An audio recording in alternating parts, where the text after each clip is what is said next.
Praise the Lord church. ये brother Arshad हैं और इनकी गवाही ये है कि 2 वीक पहले इन्होंने बपतिस्मा लिया था और ये बता रहे हैं कि 20 साल से स्मोकिंग करते थे और ये दिन में 1.5 से 2 पैकेट सिगरेट्स पी लेते थे।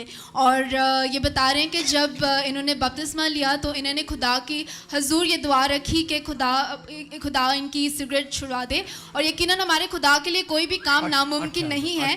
और ये बता रहे हैं कि खुद ब खुद इन्हें पता भी नहीं चला और इनकी सिगरेट खुद ब खुद छूट गई। तो यकीनन ये सारा जलाल खुदावन के नाम को जाता है। हालेलुया।